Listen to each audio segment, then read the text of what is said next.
Romain Villard. Bonsoir mesdames, messieurs, voici les titres de votre édition en ce lundi 24 mars 2025. Dans les titres, nous allons bien sûr parler de l'agression du rabbin à Orléans. Le suspect mineur sera jugé en avril pour violence volontaire en raison de l'appartenance religieuse. Nous évoquerons ce soir l'affaire de l'évasion de Mohamed Amra. Plus de 20 personnes ont été interpellées aujourd'hui, dont le rapport Kobalade. Nous parlerons dans l'info locale avec l'inauguration d'actions concernant le bicentenaire du pont Marc Seguin. Nous irons en Martinique où 2 infirmières libérales ont été agressées en Guyane. Leurs collègues arrêtent les soins en guise de solidarité. La météo et l'éphéméride de demain en fin d'édition.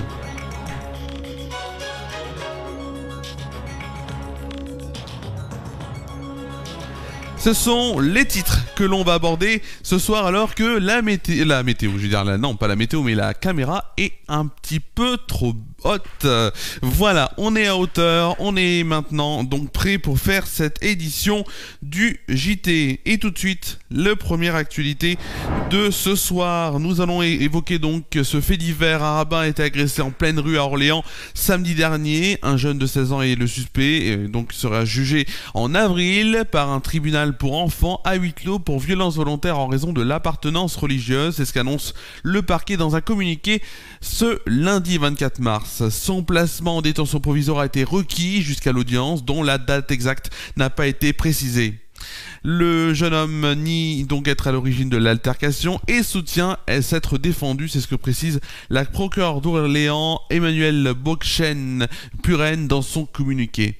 Les vérifications le concernant ont établi qu'il est impliqué donc dans 3 procédures judiciaires conduites entre octobre 2024 et décembre 2024 pour des faits de trafic de stupéfiants, de violence volontaire sur personne dépositaire de l'autorité publique à Marseille et de vol aggravé sur la commune d'Orléans, c'est ce qu'il est détaillé dans le communiqué.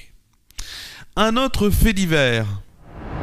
Nous l'avons appris il y a moins de 2 heures, un garçon de 17 ans, aux alentours de 17 h aujourd'hui, s'est fait poignarder devant le lycée Louis-Armand de Hyères, dans l'Essonne. Pris en charge sur place par les pompiers et le SMUR, l'adolescent grièvement touché au thorax a malheureusement succombé à ses blessures. D'après Le Parisien et BFM TV, la victime n'est pas un élève de l'établissement et serait issue du quartier des Hauts-Mardel, situé à Bruneuil, une commune limitrophe. Une enquête pour homicide volontaire et violence volontaire en réunion a été ouverte selon le procureur de la République d'Évry, Grégoire Dulin, sollicité par l'AFP. Et enfin, on sait maintenant que 6 suspects ont été interpellés, donc sur les 15 suspects potentiels, puisqu'il y a une vidéo donc qui est sortie où on voit 15 personnes donc s'en prendre à ce jeune homme. Justice maintenant. C'est ce qu'on appelle un grand nombre d'interpellations en un jour. 24 personnes l'ont été ce lundi dans l'affaire de l'évasion de Mohamed Amra. Le rappeur Kobalade fait partie de ces personnes interpellées en France et 2 autres ont été interpellés en Allemagne. Mais pourquoi alors Kobalade, donc le rappeur Kobalade, a été interpellé aujourd'hui? Celui-ci a partagé la même cellule à la prison de la Santé avec un 3e co-détenu en 2023. Lors de la première vague d'arrestations immédiatement après celle du narcotrafiquant en Roumanie, se trouvaient des personnes jugées en 2024 avec Kobalade dans une affaire de violence sur le manager du rappeur ainsi que dans une affaire de violence en boîte de nuit.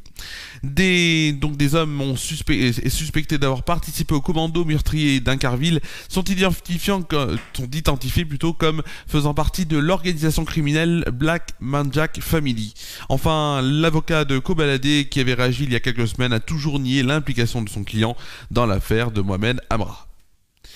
C'est un comportement qu'on peut dire très inapproprié. Le directeur du lycée Notre-Dame d'Espérance à Saint-Nazaire a été suspendu vendredi dernier au lendemain d'une enquête ouverte par le rectorat. Celui-ci a été alerté donc par des parents et des enseignants d'un comportement inapproprié avec des lycéennes. Le parquet a ouvert une enquête. C'est une information d'ici Loire-Océan. 24 heures à peine après le début d'une enquête interne menée par le rectorat, donc il a été suspendu. Le mercredi 19 mars en soirée, celui-ci a été alerté, donc le rectorat, par des parents puis des enseignants donc pour un comportement inapproprié de cet homme avec des lycéennes en classe de seconde au cours d'un récent voyage scolaire à Paris. Les services du rectorat, après de rapides auditions, ont saisi le parquet qui a ouvert une enquête. La direction diocésaine a donc suspendu jusqu'à nouvel ordre de contrat du chef d'établissement et en a informé la communauté éducative ainsi que les parents d'élèves dans un courrier envoyé en soirée. Rarement procédure de ce type aura été aussi rapide. Dans l'actualité locale maintenant. Dans l'actualité locale, vendredi dernier, les élus ardéchois et drômois se sont donné rendez-vous sur l'embarcadère du premier pont Seguin, de Marc Seguin donc, pour inaugurer le tout nouvel aménagement réalisé par les services techniques de la ville de Tournon-sur-Rhône, ainsi que le parcours QR Code qui raconte l'histoire du pont en français et en anglais. Après l'inauguration, l'assemblée s'est rendue donc à la salle des fêtes pour poursuivre les célébrations.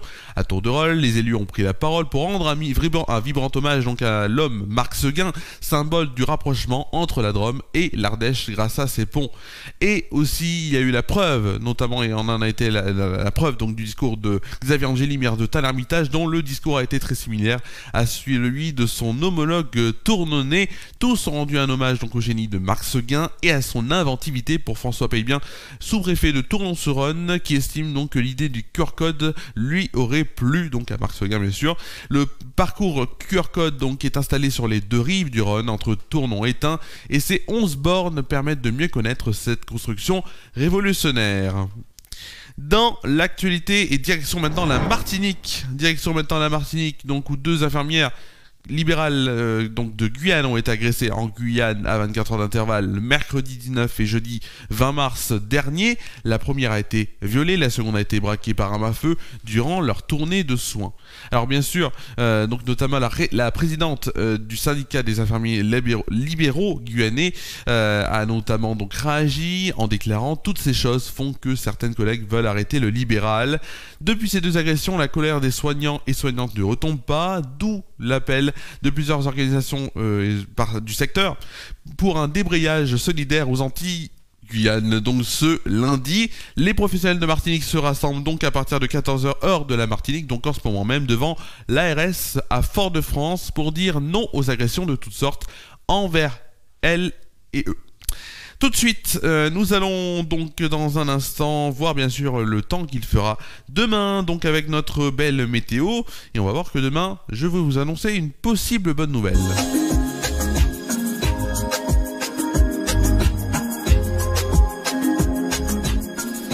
Et quand je dis possible bonne nouvelle, oui, c'est une bonne nouvelle, puisque demain, nous allons avoir des éclaircies le matin comme l'après-midi sur Tournon-sur-Rhône. Les températures seront de 13 degrés le matin et de 16 degrés de moyenne l'après-midi avec un pic à 17 degrés. On passe tout de suite à la météo le matin donc pour Tournon-sur-Rhône. Demain matin, hop, c'est juste ici. Demain matin, donc, grâce à une hausse de champ de pression et le temps donc sera calme mais brumeux sur de nombreuses régions. Quelques averses concernent les régions proches des Pyrénées, notamment le Pays Basque. Il fera 5 degrés à Lille et Charleville-Mézières, 6 degrés pour Rouen et Limoges, 8 degrés pour Rouen, Brest, 8 degrés, non pas pour Rouen, j'en suis désolé, oui, 8 degrés à Rouen, ça c'est sûr, Rouen, Brest, Rennes, Orléans, Strasbourg, La Rochelle, encore Montélimar. Le plus froid sera du côté de Aurillac avec 2 degrés, et le plus chaud du côté de Biarritz, Perpignan et Ajaccio avec 11 degrés. Petit problème technique, j'en suis encore bien désolé. Tout de suite, la météo pour demain après-midi avec l'instabilité qui reprend avec quelques averses, ponctuellement orageuses des Pyrénées aux Alpes et en Corse. Dans le nord et l'ouest, le temps est plus calme et le risque d'averse est quasiment inexistant. Alors près de la Méditerranée, le temps s'améliore. Les températures sont de saison. Et on va aller voir tout de suite les températures. Il fera 13 degrés à Troyes, Limoges et Aurillac, 15 degrés pour Lille, Paris et Dijon. Il fera 17 degrés notamment donc à Lyon, Montélimar et Marseille. Le plus froid, pour le plus frais, c'est comme vous le souhaitez, sera du côté de Cherbourg avec 11 degrés et le plus chaud du côté de Perpignan et Montpellier avec la température de 18 degrés. Nous allons bien sûr fêter demain les annonciations, l'annonciation plutôt, puisque ce n'est pas une personne, mais on fêtera demain l'annonciation ainsi que les saintes Annonciade et Violaine et la Saint Hubert. Le soleil se lèvera à 6h34 et se couchera à 18h59. Nous gagnerons ainsi 3 minutes de soleil. Le dicton pour demain, si pour Notre-Dame le coucou n'a pas chanté, il est tué ou bâillonné. C'est donc la fin de cette météo, de demain.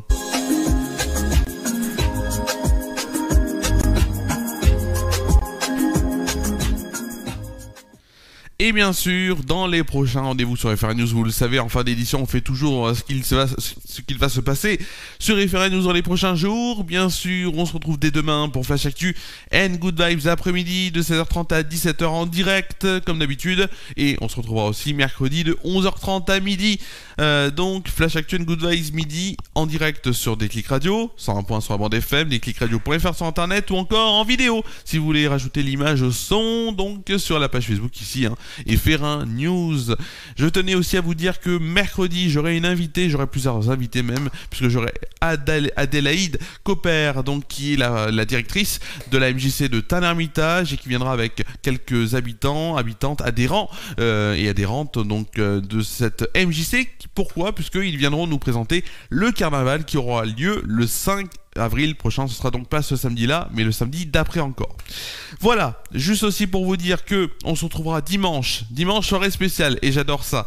Soirée spéciale donc, FR News Foot va basculer à 20h15 comme la dernière fois en direct, puis on ira, donc avec une petite pause entre les deux, sur la soirée spéciale Derby du Nord entre Lille et Lens. Ce sera à 20h35 à suivre sur FR News en live audio, comme je le dis, puisque je n'ai pas les droits, donc je n'ai pas le droit de diffuser les matchs, je n'ai pas les droits vidéo du match, donc je fais un peu comme en radio. Je fais pas qu'un peu, je fais comme en radio. Vous avez quand même un affichage avec le score, notamment donc pour savoir bien sûr qui mène si vous rejoignez le direct en cours bien sûr de rencontre.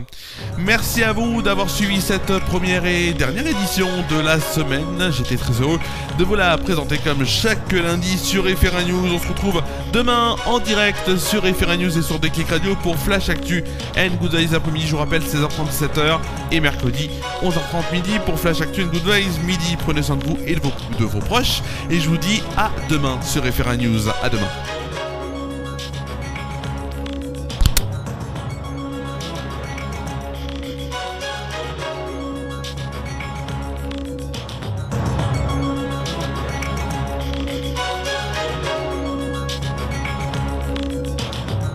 Cette émission a été présentée et préparée par Romain Villard.